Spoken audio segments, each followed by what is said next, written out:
Students, तो अपना topic चल रहा था ट्रांसफार्मर। पिछली क्लास में जैसे अपने ट्रांसफार्मर के बारे में काफ़ी कुछ स्टडी किया है, काफ़ी कुछ पढ़ा है, तो आज अपने जो ट्रांसफार्मर के बारे में स्टडी करेंगे वो सबसे पहली बात तो सबसे जो मेन पॉइंट रहेगा अपना वो रहेगा कि पिछली क्लास में जो अपनों ने देखा था कि ट्रांसफार्मर के अंदर एक ऑयल, जो कंजर्वेटर के अंदर ऑयल भरा होता है, तो ट्रांसफार्मर के आज अपने ये चीज़ जानने की कोशिश करेंगे, ये चीज़ पढ़ेंगे कि ट्रांसफार्मर के अंदर जो ऑयल होता है वो कौन सा होता है। तो चलिए अपने वीडियो क्लास स्टार्ट करते हैं। तो ट्रांसफार्मर के अंदर जो ऑयल होता है वो दो प्रकार का होता है, दो प्रकार का ऑयल। ठीक है स्टूडेंट, दो प्रकार का ऑयल होता है। तो सबसे पहला होता है कि खनिज ऑयल, खनिज ऑयल। तो स्टूडेंट्स ये जो खनिज ऑयल होता है वो क्या होता है कि पेट्रोलियम के शोधन से प्राप्त होता है, पेट्रोलियम के शोधन से प्राप्त होता है। और ये जो खनिज ऑयल है जिसको अपने मिनरल्स ऑयल बोलते हैं, ये क्या होता है कि एक तो नमी रहित होता है। क्या चीज़ होता है ये? नमी रहित होता है। ये नमी नहीं होती है इसमें, बिल्कुल भी नमी रहित होता है। प्लस में इसका बेनिफिट क्या होता है कि ये वाष्पीकृत नहीं होता है, वाष्पीकृत नहीं होता है। मतलब कि ये जो खनिज ऑयल है, जो मिनरल्स ऑयल है, ये जल्दी से वाष्पीकृत नहीं होता है। ये इसका एडवांटेज है। दूसरी नेक्स्ट एडवांटेज है कि ये ज्वलनशील नहीं होता है, ज्वलनशील नहीं होता है। ये जो खनिज ऑयल होता है ये ज्वलनशील भी नहीं होता है। इस कारण अपने इसका यूज़ ट्रांसफार्मर में करते हैं कि एक तो ये नमी रहित होता है, दूसरी बात ये जल्दी से वाष्पीकृत नहीं होता है, और ये ज्वलनशील भी नहीं होता है। सेकंड आता है सिंथेटिक ऑयल।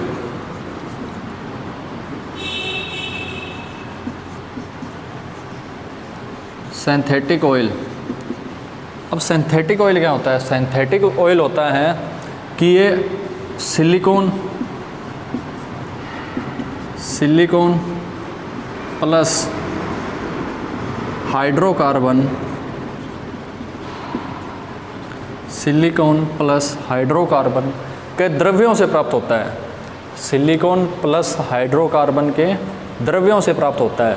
और द्रव्यों से प्राप्त होने के कारण ये क्या होता है कि बहुत ही महंगा होता है। महंगा होने के कारण कि ये जो सिंथेटिक ऑयल है ये बहुत ही महंगा होता है, कॉस्टली बहुत होता है ये।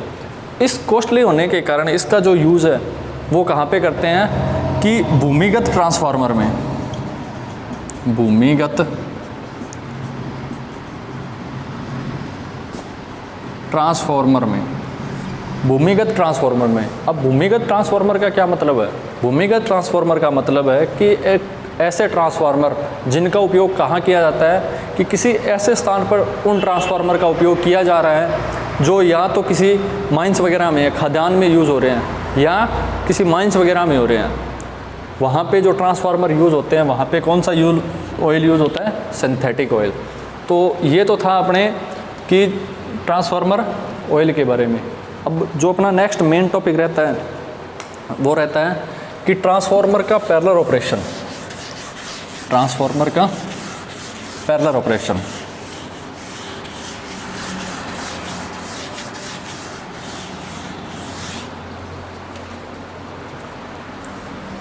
जो अगला मेन टॉपिक रहता है वो रहता है कि ट्रांसफार्मर्स का समांतर प्रचालन। ट्रांसफार्मर का समांतर प्रचालन, जिसको अपने इंग्लिश में कहते हैं कि पैरेलल ऑपरेशन ऑफ ट्रांसफार्मर। अब ये क्या चीज़ होती है? सबसे मेन जो टॉपिक आता है वो पहला क्वेश्चन यही बनता है कि ये ट्रांसफार्मर का पैरेलल ऑपरेशन ये क्या चीज़ होता है? तो पैरेलल ऑपरेशन क्या होता है कि जब भी किसी लाइन पे या अपने डिस्ट्रीब्यूशन सिस्टम पे, जब भी डिस्ट्रीब्यूशन सिस्टम पे लोड बढ़ जाता है, लोड ज़्यादा हो जाता है, तो जो ट्रांसफार्मर काम कर रहा है उस ट्रांसफार्मर के साथ एक अलग से ट्रांसफार्मर जोड़ा जाता है ताकि वो उस लोड को सहन कर सके। और वो ट्रांसफार्मर हमेशा क्या जोड़ा जाता है? पैरेलल में जोड़ा जाता है।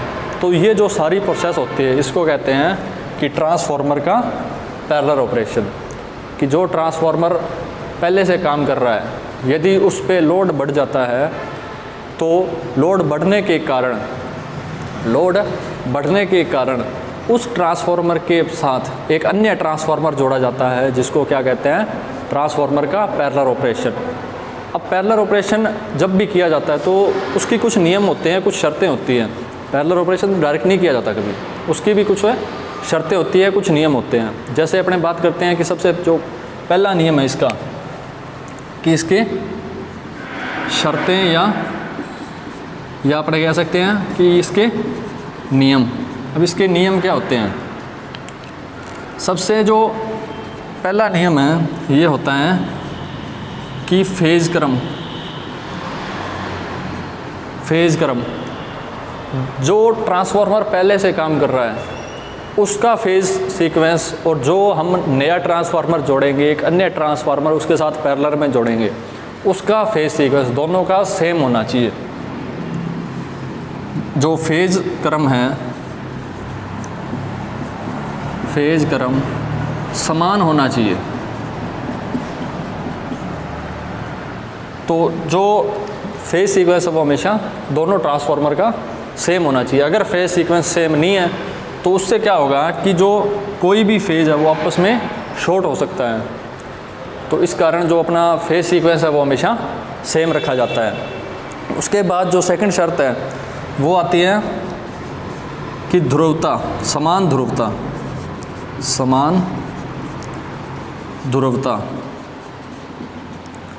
ध्रुवता।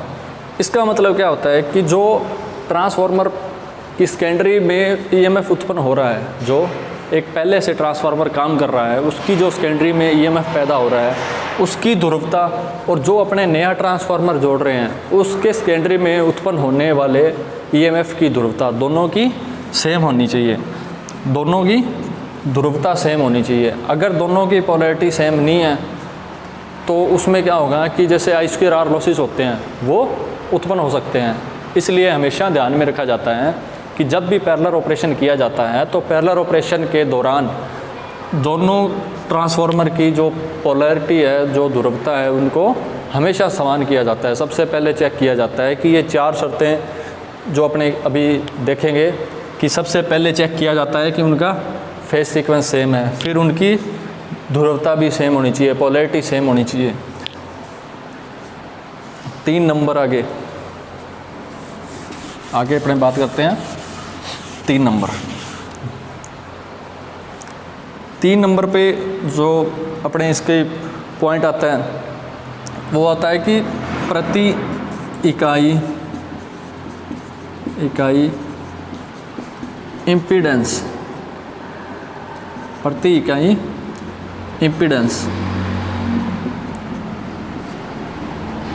इम्पीडेंस का मतलब है कि दोनों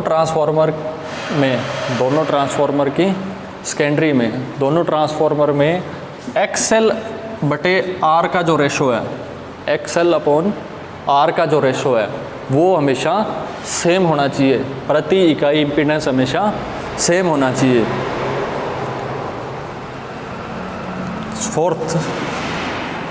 फोर्थ का है वोल्टेज अनुपात। वोल्टेज अनुपात का मतलब होता है कि ट्रांसफार्मर की सेकेंडरी में उत्पन्न वोल्टेज और जो अन्य ट्रांसफार्मर जोड़ रहे हैं उसकी सेकेंडरी में उत्पन्न वोल्टेज का अनुपात भी हमेशा सेम होना चाहिए। ये जो वोल्टेज अनुपात है ये अलग अलग नहीं होना चाहिए, और प्रति इकाई इम्पीडेंस भी सेम होना चाहिए। इनकी जो ध्रुवता है वो भी सेम होनी चाहिए। फेज क्रम है वो भी क्या होना चाहिए, सेम होना चाहिए। अब ये चारों शर्तें जब कंप्लीट हो जाती है, जब अपने चेक कर लेते हैं कि ये जो 4 शर्तें हैं ये सेटिस्फाई है, पूरी है, अपनी 4 शर्तें हैं, जो अपना नया ट्रांसफार्मर जोड़ रहे हैं ये इन चारों शर्तों को अपनी कंप्लीट कर रहा है। उस सारा प्रोसेस होने के बाद ही अपने जो ट्रांसफार्मर है वो लाइन के साथ पैरेलल में जोड़ा जाता है। उससे पहले अपने ट्रांसफार्मर लाइन के साथ पैरेलल में नहीं जोड़ सकते। तो ये तो था पैरेलल ऑपरेशन। अब मेन बात आती है कि इसके एडवांटेज क्या क्या होते हैं। इस पैरेलल ऑपरेशन के एडवांटेज कि ये जो पैरेलल ऑपरेशन अपने करते हैं ये क्यों करते हैं, क्या एडवांटेज है इसका, इसके लाभ क्या क्या लाभ है। फर्स्ट जो इसका लाभ है वो यही है कि पैरेलल ऑपरेशन के अंदर जब दो या दो से अधिक ट्रांसफार्मर पैरेलल में चल रहे हैं, अगर किसी ट्रांसफार्मर में बाय कोई फॉल्ट आता है, किसी भी ट्रांसफार्मर में कोई फॉल्ट आ जाता है, तो वो पूरी लाइन बंद नहीं होती है, वो अपना जो लोड है वो चलता रहता है, वो लाइन चलती रहती है। किसी एक ट्रांसफार्मर में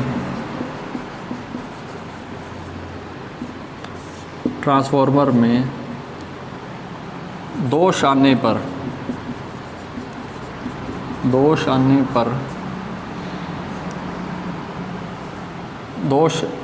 पर लोड चलता रहता है। कि किसी एक ट्रांसफार्मर में अगर अपने फॉल्ट आ गया है, दोष आ गया है, तो पूरी लाइन नहीं बंद होती है, बाकी जो लोड है वो बाकी ट्रांसफार्मर से चलता रहता है। नंबर 2 पॉइंट, दक्षता उच्च होती है। पैरेलल ऑपरेशन से जो सिस्टम है उसकी दक्षता भी हाई हो जाती है। जो अपने पैरेलल ऑपरेशन करते हैं, एक से ज़्यादा ट्रांसफार्मर पैरेलल में जोड़ते हैं, तो इसी के कारण क्या होता है कि इसकी जो दक्षता है वो हाई हो जाती है। नंबर 3 इसका पॉइंट है कि इसमें जो छोटे ट्रांसफार्मर हैं कि एक बड़े ट्रांसफार्मर की अपेक्षा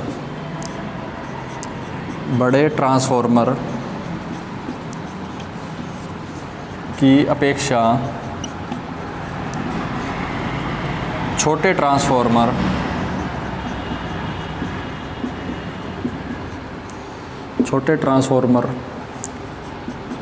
की परिवर्तित लागत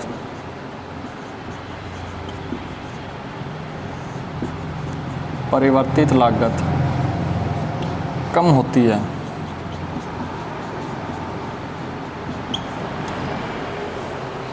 तीन नंबर पॉइंट है कि जो बड़े ट्रांसफार्मर है उनकी अपेक्षा छोटे ट्रांसफार्मर की परिवर्तित लागत कम होती है। मतलब कि जो छोटे ट्रांसफार्मर है उनको अगर चेंज भी करना पड़े तो उनकी लागत कम होती है। जो उसको चेंज करना है ट्रांसफार्मर को, उस पर जो खर्चा आता है, जो लागत आती है, वो बड़े ट्रांसफार्मर की अपेक्षा छोटे ट्रांसफार्मर में कम आती है।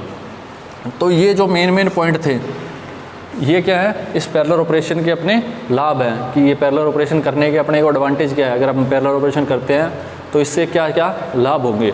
तो पहला तो सबसे मेन है कि इसमें लोड अगर चलता रहता है अपना, अगर किसी एक ट्रांसफार्मर में फॉल्ट आ गया तो सिर्फ वो ट्रांसफार्मर ही बंद होता है, ना कि पूरी लाइन बंद होती है। पूरी लाइन चलती रहती है और अपना लोड भी चलता रहता है। वो एक ट्रांसफार्मर जिसमें फॉल्ट आए वो अपने अलग करके उसकी मरम्मत कर सकते हैं। इसकी दक्षता हाई होती है। पैरेलल ऑपरेशन के बाद जो सिस्टम की दक्षता है वो हाई हो जाती है।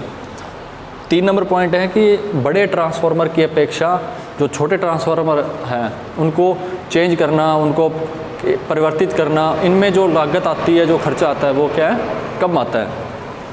अब जब आप लोगों को पता है कि किसी चीज़ के एडवांटेज होते हैं तो उसके कुछ ना कुछ डिसएडवांटेज भी होते हैं। हर एक चीज़ के जिसके एडवांटेज होते हैं उनके डिसएडवांटेज भी होते हैं। तो अपने इस जो पैरेलल ऑपरेशन है इसके भी हो सकता है कि कुछ ना कुछ डिसएडवांटेज हो, तो इसके भी देख लेते हैं अपने कि डिसएडवांटेज क्या क्या है। एडवांटेज तो अपना ने पढ़ लिए हैं, लेकिन इसके डिसएडवांटेज क्या क्या है।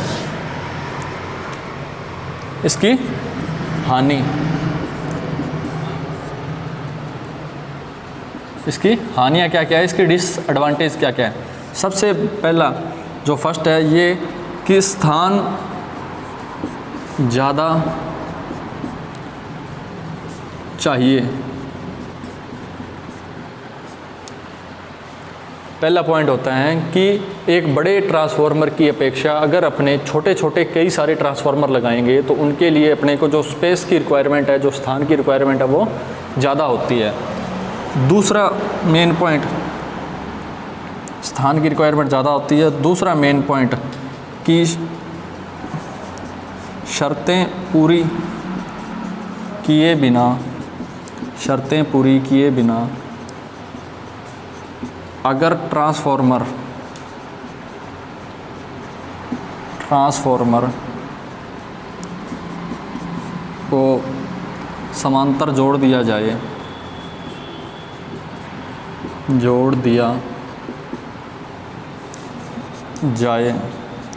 तो वह खराब हो सकता